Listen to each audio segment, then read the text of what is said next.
Hi there, Sandra here.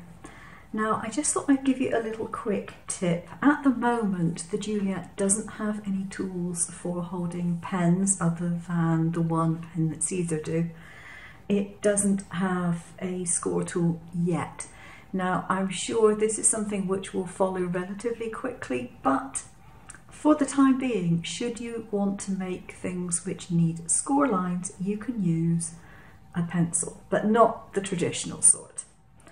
I discovered, because I've been trying everything in this holder, that if you have one of this sort of propelling pencil, this one happens to be an MP brand, it takes 2mm leads. And now this is important because you don't want to take anything which has got a really fine lead, because it probably won't be able to take the pressure. But with this type of lead, and it's quite a chunky lead, there you go, you can put it in almost to the point where it disappears, but it still grips it.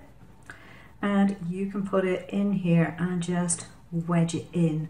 Now, as long as you keep your pressure very light on the Juliet, it will draw.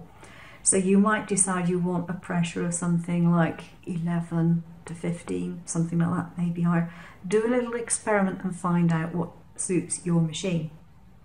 Because you can then draw your score lines.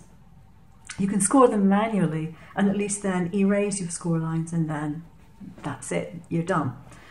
So that actually works quite nicely.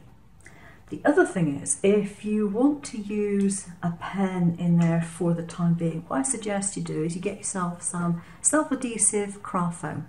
I've got big sheets of this, but it's just got glue on one side and your normal foam.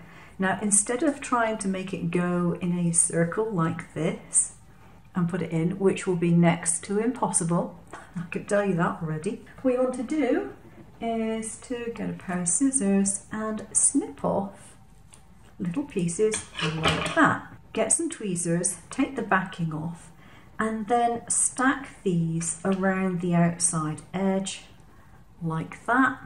Stick them down in, and then you will have stabilisation for some of your pens. Now, not all of them are going to fit in there, but if you've got a thinner barreled pen, it will probably fit quite well.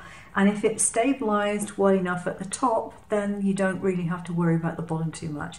Now, you're not going to do an awful lot of really fancy drawing in it, but if you need to do, a line of text, you're writing a greeting card and you want to put text on with a pen, it'll do the job. So that is a temporary measure until they come out with some more tools for you.